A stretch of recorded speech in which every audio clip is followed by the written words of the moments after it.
Hi all, welcome to the Success Club. Now chapter 23 is the stimulus of rebuffs from the book Selling Things by Orison Sweat Marden. This video is sponsored by mynewskin.nl. Awesome, great, super health and beauty products. Check it out. And become affiliate. You can join my team. I will help you out. So let's start. It is defeat that turns bone to flint and gristle to muscle and makes man invincible and form those heroic natures that are now in ascendancy in the world. Do not then be afraid of defeat.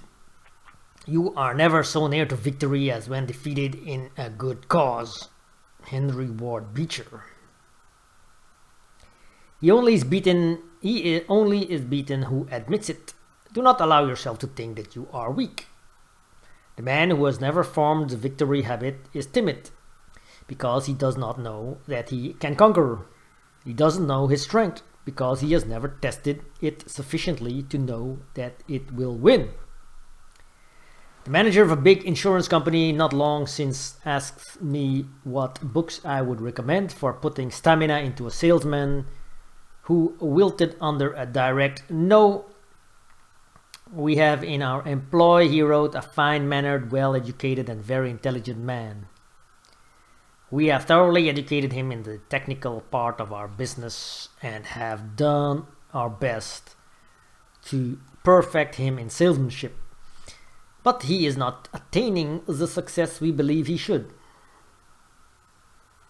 His defect is his inability to continue a conversation with a party who abruptly tells him that he is not interested in life insurance. He states that in a number of such instances he has been unable to say a word, his throat becoming dry. From the above description, it might appear to you that the man was wanting in courage. We, however, do not believe this to be the case, as his record in the past does not justify that conclusion. How do you stand up under a no? Do you lose heart? Does your cheerfulness vanish? Are you conquered then and there? Or does it only act as a stimulant to more determined effort? Does it brace you to meet opposition, put you on your mettle? Or do you wilt under it? A salesman who is made of the right stuff thrives upon opposition. He braces up under rebuffs, rises to the occasion in proportion to the difficulties to be overcome. Socrates said, "If the Almighty should come to me with complete success in his right hand and an internal struggle for success in his left, I would take the left." It is through struggle, through bravely meeting and overcoming obstacles that we find ourselves and develop our strength. A successful businessman tells me that every victory he has gained in a long career has been the result of hard fighting, so that now he is actually afraid of an easily won success. He feels that there must be something wrong when anything worthwhile can be obtained without a struggle. Fighting his way to triumph, overcoming obstacles, gives this man pleasure. Difficulties are a tonic to him. He enjoys doing hard things because it tests his strength, his ability. He does not like doing easy things because it does not give him the exhilaration, the joy that is felt after a victorious struggle. Some natures never come to themselves, never discover their real strength until they meet the opposition of failure.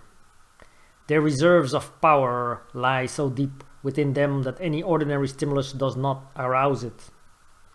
But when they are confronted with obstacles, when they are ridiculed, set down upon, or when they are abused and insulted, a new force seems to be born in them, and they do things which before would have seemed impossible. Whenever a motive is great enough, an emergency large enough, a responsibility heavy enough to call out the hidden reserve in our nature, latent energies spring forth which astonish us.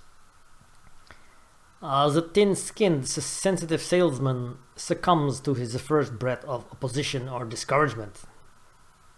It is unfortunate to allow the customer ever to say no, but do not let a no overwhelm you. Remember, this is your test. If you stick to your guns and don't show the white feather, a no will bring out the best that is in you. Whenever you hear no, call to mind men like Napoleon and Grant, who thrived on opposition and rebuffs. It is not an easy matter to find salesmen who are capable of coping with all sorts of antagonism, but they are the ones in demand. Such men are not easily argued down. They can put up a stiff fight against every kind of opposition. Whereas the weak salesman retires from the field beaten, the man with grit and stamina is only taking his second breath. He does not let a rebuff or two phase him. Some salesmen are so weak that they cannot even maintain their own individuality in the presence of a prospect with a strong, vigorous mentality. He will annihilate their arguments in a twinkle. They fall down before his onslaught and say, "Yes, I guess you are about right, Mr. Blank. I hadn't thought of that before, but I guess you know best." They cannot hold their ground, maintain their arguments, because they allow themselves to be drawn out of their current of mental vibration, to be overcome by the current of the stronger mentality. I know two salesmen who go out from different houses over similar territory with the same line of goods. One of them sells 4 or 5 times as much in a year as the other.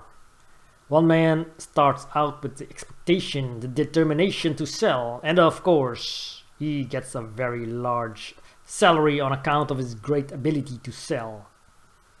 The other man gets a very small salary, just barely enough to enable him to hold on to his job, because obstacles seem so great to him.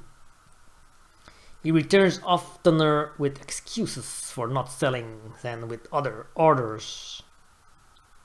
He has not the ability to annihilate difficulties, to overcome obstacles, which the other man has. He brings back to his house small orders or none, because he cannot overcome the objections of his customers, cannot convince them that they want what he has to sell. I once saw an advertisement of a big firm for a manager, which, after describing the sort of man wanted and saying that no other need apply, closed with, "The man must be able to cope with antagonism." Now the trouble with the unsuccessful salesman, I speak of this, he is not able to cope with antagonism. He hoists the white flag the moment the enemy confronts him. He has no fight in him and surrenders before a shot is fired. When a prospect or customer puts up an objection, he is done. "Well, I guess perhaps you are right," he says. "It may be better for you not to buy now." This salesman lacks stamina. There is not enough lime in his backbone, not enough iron in his blood. He is a good honest soul, but he lacks the virility that characterizes the great salesman. Remember that every weak strand in your character, every hindering peculiarity, every unfortunate habit will cripple your sales and mar your success. Sensitiveness, timidity, shyness, lack of grit or courage, all of these weaknesses are virtually cutters down of your ability to sell. Timid, shy, or sensitive people are often morbidly self-conscious. They are always analyzing, dissecting themselves, wondering how they appear, what people think of them. These things keep the mind diverted from its real object and are all destroyers of concentration and power. Oversensitiveness is a very serious handicap in salesmanship. The man who is not able to take his medicine with a smile, who is not able to cope with a surely cantankerous, a quick-tempered, or a sharp-tongued customer, has no place in salesmanship. In other words, a great salesman must be able to carry on his selling campaign at the points where the ordinary salesman falls down. To do this, he must not be thin-skinned. He must be able to stand all sorts of abusive talk under which the sensitive, over-refined salesman quails. He must be ready to push on vigorously at the point where the salesman who lacks grit will quit and turn back.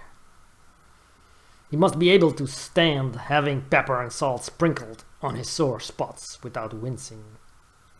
He should keep one thing continually in mind, that his business is, at all costs, to make a sale. This does not mean that a good salesman must have a rhinoceros hide. That would make him unfeeling, unsympathetic, and he would lack the human quality which is so essential in salesmanship. Nor does it mean that he should be pugnacious or over-aggressive. It simply means that he must be able to antidote and neutralize the prospect's trusts, however cruel or aggravating.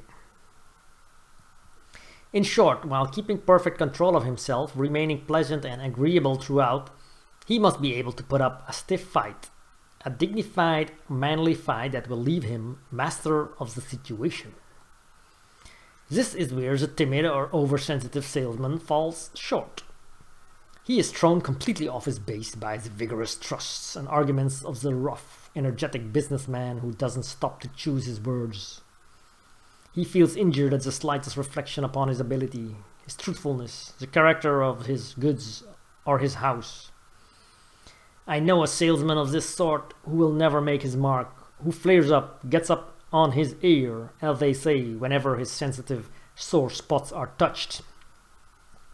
He lacks that masterfulness and superb confidence in himself which make a salesman proof against abuse or opposition. The self-confident man is impervious to the slights or slurs that makes a sensitive man shrink into himself. He is too sensible of his own dignity to let them interfere with the business or with his business. When the small man, the peppery or morbidly sensitive man, feels that he must protect his honor, or even if he loses a sale, the big broad man knows that no one can hurt his honor but himself, and that it is best served by refusing to feel hurt or insulted, where in reality no insult is intended. Another point that works to the great disadvantage of the timid or sensitive salesman is this. He is afraid to make what is called the cold or straight canvas. That is, to approach people without having a lead or an introduction.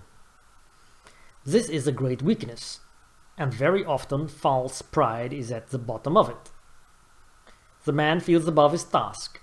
Again, ignorance of goods or of selling principles will cause a man to lack confidence in himself, and then naturally he is timid, fearful, for he foresees the failure that awaits him. When he calls on a customer. Ignorance is timid. Knowledge is bold, courageous. It is not enough to have possession of yourself if you don't also have possession of your business. That is, if you are not thoroughly grounded in the principles of salesmanship.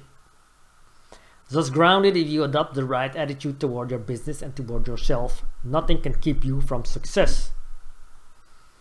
Throw off your shyness, your morbid sensitiveness, your timidity. Get rid of your lack of faith and courage. Confidently expect that you are going to be a great salesman, a distinctive one. A salesman with individuality, with originality, with inventiveness, a man of resource and power. Never allow yourself to think that anything is true about you that you wish to be otherwise. Because the thought you hold in mind is the model of your life building. Think faith, think courage, think strength, and you will develop those qualities. The reason why so many of us build so slowly and so poorly is because we are constantly destroying our building by shifting our model. One day we have confidence in ourselves and our mental model is full of courage, hope and expectancy, as the life force is built accordingly. The next day we are in the dumps, have no faith in ourselves, are discouraged, and of course these are the models that for that day's building, destroying the building of the previous day, and thus many of us go through life building up and tearing down. Be consistently courageous, hopeful, confident in yourself and in the power of your Creator to make you what you long to be, and nobody, nothing on this earth can down you. There is everything in flinging out a superb confidence in yourself, a firm belief that you are going to win. Expel all doubt and fear, all uneasiness, from your mind and approach every prospect with the expectation of success. Courage, says Emerson, comes from having done the thing before. Your first success will give you the momentum that will push you on to the next. Every achievement adds to our self-confidence. The great leader of all our other faculties. Every achievement adds to our self-confidence. The great leader of all our other faculties. If confidence does not go ahead, the other faculties refuse to go on. Every time you conquer what you undertake, you add so much to the power of all the faculties you possess. Just as a snowball grows larger and larger as it rolls downhill, so our lives grow larger, richer with each experience. We lose nothing of what we achieve. It is all added to the life ball. Not long ago, I asked a very successful man, really a born salesman, what he considered the essential qualifications for good salesmanship. He put in the first category of qualifications: confidence in your goods, confidence in your firm, and confidence in yourself, plus enthusiasm, plus earnestness, plus perseverance, plus hard work, plus enjoyment of your work. In the second place, he put general knowledge of merchandise. In the third place, he put personality, and under his heading he included honesty, neatness of appearance, poise, courtesy, sincerity, and temperance. The natural-born salesman, he said, possesses all of these things, and in addition, tact, shrewdness, and understanding of human nature. Now, there is nothing in this list of qualifications that is not within the reach of every honest, intelligent youth who has enough stamina and willpower to make his life a success.